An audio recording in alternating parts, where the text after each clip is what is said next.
I have never done this, which record a video or part of a video driving, but I promise I'll pay attention to the road. If you know me, I am involved in Christian chat and very loyal to assembling with the brothers and sisters, and I never forsake that because it means a lot to me. Now, having said that, I come across so many Christian Zionists, and I think that's my calling, is to preach against it and to share with the Christians that have that mentality that comes from dispensationalism and futurism, started in the early 1800s by John Nelson Darby, who was influenced by Edward Irving and others, of course. But it did take control of most Bible colleges, of the D.L. Moody and the Dallas Institutes, and we just have to practice patience with these people. I mean, sometimes I go as far as I say, how could these people not have any sagacity or discernment to read the Bible for themselves instead of reading a script or a curriculum put out by Bible colleges regarding the deception of dispensationalism. And I think it kind of wears me out, and it upsets me. I get a little emotional, but then I have to bounce again and continue the path. Once you know your calling, you just have to go along with it. You have to endure. So let me just begin by saying, I want people to pay attention to what I'm about to say, because it's very important. And I'll start with this. How can a so-called Jew, and I say so-called because the Ashkenazi Jews are mainly made of Europeans, meaning Gentiles. I don't know what the stats say, I'm not an expert on it, but I've read where Ashkenazi Jews are like 60% or more Gentiles and 40% or less Jews. Of course, I don't believe there's any pure Jew left after 2,000 years of diaspora, since 70 AD. But that's a different topic. How can any Jew come from Russia, Ukraine, Hungary, or any part of the United States, go to Palestine and say, this is my country, this country is mine, and you Palestinians have no place here? No place. You can't do that. You can't just go there and do that without having a story to explain this, to justify you being a criminal, or like being a thief, take people's lands, right? You have to create a story. And you have to develop this kind of narrative where, of course, what they say is God gave us this land. And this is ancient Israel, even though we know it's not, because these people are not pure Jews anyway. They're mainly Gentiles. Khazarians, Ashkenazi, whatever the case may be. They came from another country. Their parents, grandparents were not born in Palestine and so forth. By the way, on a side note, it was Alexander the Great that called that land Palestine, about 330 BC. So Jesus was a Palestinian Jew from the tribe of Judah. That place was never called Israel. Israel is a people. God gave Jacob the name Israel. And his descendants are called Israel. Israel is a people. Everybody should know this. It's not a land. So You know, they say the Romans, we were driven out by the Romans 2,000 years ago, and now we're back to the land, and this is the normal way. This is who we are. We came back to the land that God promised us. I gotta watch the road, sorry. So this narrative actually helps people, because the Jews are people just like us. You have to understand that. It's not Judaism or Jews were quarreling against, it's Zionism and this movement of Zionism that could care less about Jews anyway. And the Jews should know that. There's a huge uprising that has been started from Europe, I think. There is areas in Jerusalem where it says Zionists are not welcome here. And now they even started to persecute the Jews, the Hasidic Jews, some ultra-Orthodox. If you say anything against Zionism, they don't care if you're a Jew. But most people in the West, they don't even look up these things. They just repeat what Fox News says or CNN or whatever. So, to have a human being of a Jewish faith not feel guilty about this, they have to make up this narrative, you see, that it's your land. God promised you that land. Therefore, you could do whatever you have to do to justify this action. You see, it's brainwashing. And that's what they do. All you have to do is repeat it. And what they do is they say, and these people, the Palestinian resistance, and believe me when I tell you, they shy away from the word resistance because they give the Palestinians too much legitimacy by saying it's a resistance, which it is anyway. Who would not resist an oppression or somebody trying to steal your land, your house?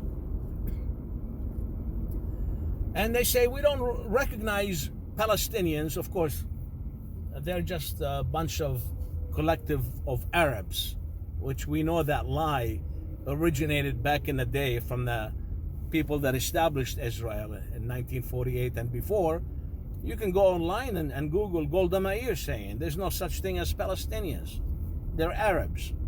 And we know even the Bible talks about that area, Lebanon, Syria, Palestine, are the people of the Avant. In Arabic we say Bilad al-Sham, in case you didn't know that. So, you know, there's not Arabs, and people ought to wake up already.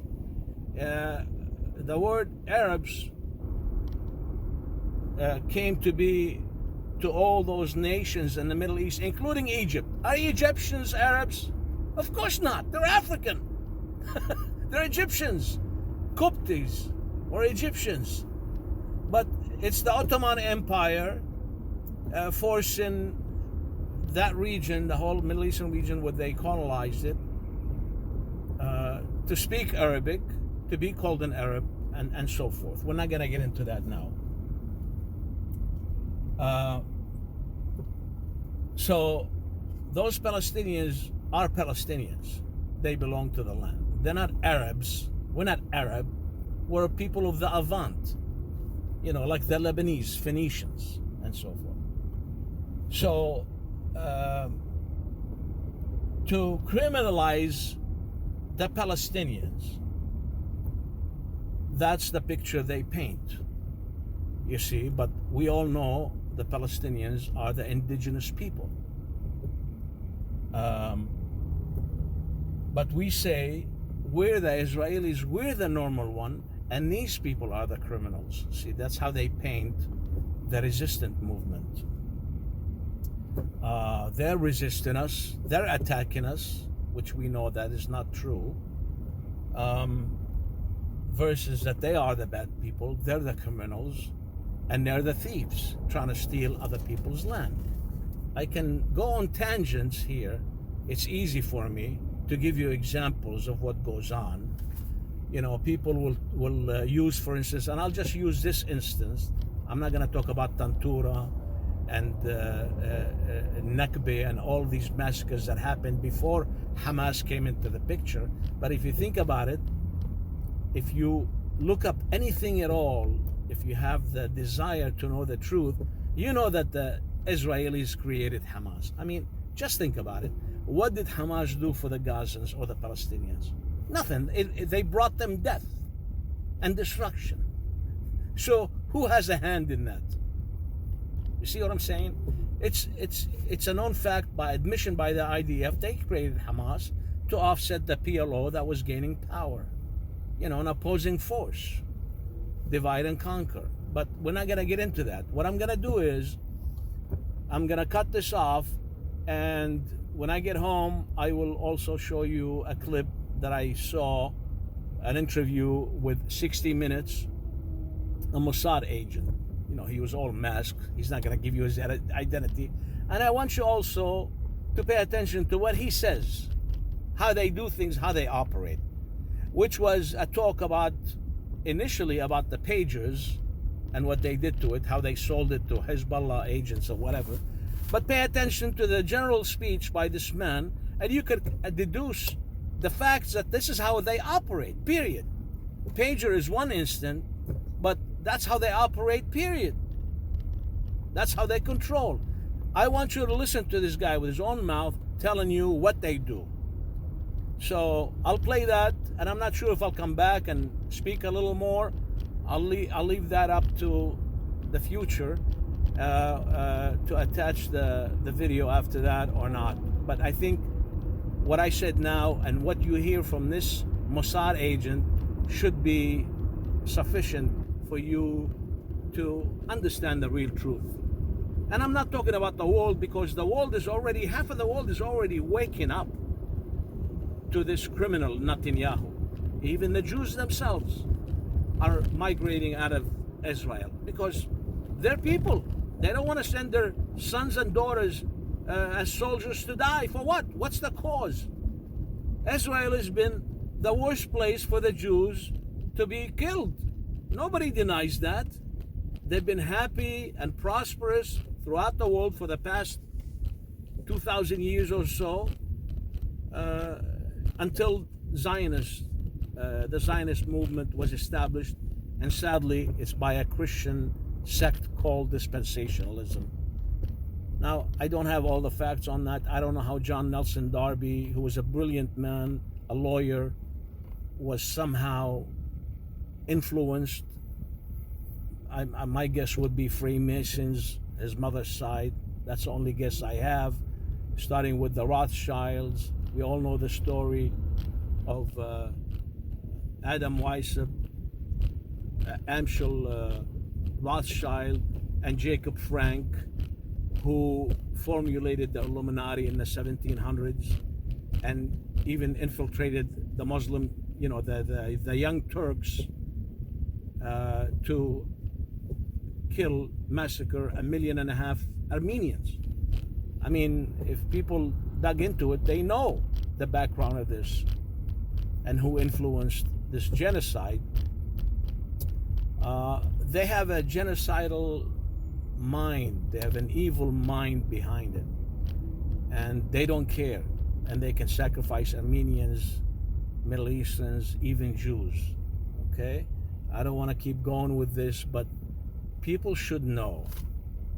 If you spoke to elders about 60 years ago or more, they would tell you in the Middle East, the Zionist movement used to bomb Jewish homes in Egypt, Jordan, Syria, Iraq, all of the adjacent countries, so they can, and businesses, so they can force the Jews to move into the land. Without the Jews moving into the land, you're not going to have an Israel. You're not going to have a country. And they did even a worse and horrible thing in Europe. We know that Hitler wanted to segregate the Jews. So the Zionists came in collaboration with the Nazis and says, we have an answer for you. Just let them migrate. And that's what happened in the 30s. Hitler came in the picture 1933. In the 30s, we saw that movement where they started buying land. The Rothschilds started buying land for the Jews, and the Jews from Europe migrated to Palestine and so forth. And then whoever didn't want to play along, they caused the Holocaust. I'm not sure how many Jews died. That's not the today's topic. Okay, my point is the Zionist movement have absolutely no issue sacrificing Jews. They don't care. Okay, and I'm not going to quote Revelation, or I should, Revelation 2:9 and 3:9 about those who claim to be Jews, but they are from the synagogue of Satan. I mean, even the Bible predicts this thing. Anyway, I've been on too long. Watch the clip. You can access it. You can go to YouTube, or you can go to 60 Minutes website. And I think it was maybe 6, 7, 8 months ago where they interviewed the Mossad agent when he spoke about the pager. And if you take the pager topic out and replace it by just about anything, like what happened in October of 2023, if you think the Hamas people, and they did, but they were set up, okay? There were no gods there. If you've been to Israel and the West Banks, you know you can move 2 feet without getting into a checkpoint. So how did these people ended up attacking this, what is it, Coachella type music festival, which was already planned, and took hostages? Because they don't care about the hostages. Netanyahu doesn't care about the hostages. A lot of Jews already know these facts, and that's why there's a huge uprising against him. Okay? Anyway, you know the gist of the story is when you listen to this video by this man, or this interview, Mossad, it should really set the tone for you, or what the measures that they will take to go on with their plan. Listen to it. With 2 recently retired senior Mossad agents with leading roles in the operation. To hide their identities, we agreed they could wear a mask and have their voices altered. We started with Michael, case officer. What exactly is a case officer? A case officer spearheads the operation. He's the commander of the operation. The operation started 10 years ago, not with pagers, but with weaponizing walkie-talkies. A walkie-talkie was a weapon, just like a bullet or a missile or a mortar. So a walkie-talkie bomb. A walkie-talkie bomb. How did you convince Hezbollah to buy this? Well, obviously, they didn't know that they were buying it from Israel. Who did they buy it from? Or I think they were buying it from. We have an incredible array of possibilities of creating foreign companies that have no way being traced back to Israel, shell companies over shell companies who affect the supply chain to our favor. We create a pretend world. We are a global production company. We write the screenplay. We're the directors, we're the producers, we're the main actors. The world is our stage. This is Mossad's old office. Its motto from Proverbs 24:6 says in so many words, wage war through deception and trickery. Well, you heard it from the mouth of the Mossad agent. They are, he said, a global production company, and they create many shell companies, and that's how they do it. They write the script, and this is, you can go back and listen to what he said. They create the script, they direct it, they produce it, and they are the main actors. He confesses this. So if you had any doubts on what happened on October 2023, and you have any doubt at all, if you've ever been to Israel and know how you cannot drive less than a mile and not face a checkpoint, then I don't know what to tell you. There is no way that Israel didn't have any protection, especially on the Gaza border, where they had access to go to that musical event or whatever you call it. Then I don't know what to tell you. This was planned. It was plotted by them. Just like he said, they wrote the script, and they directed it, they produced it, and they were the main actors. You have to understand that's what they do. And Hamas didn't have any say in it.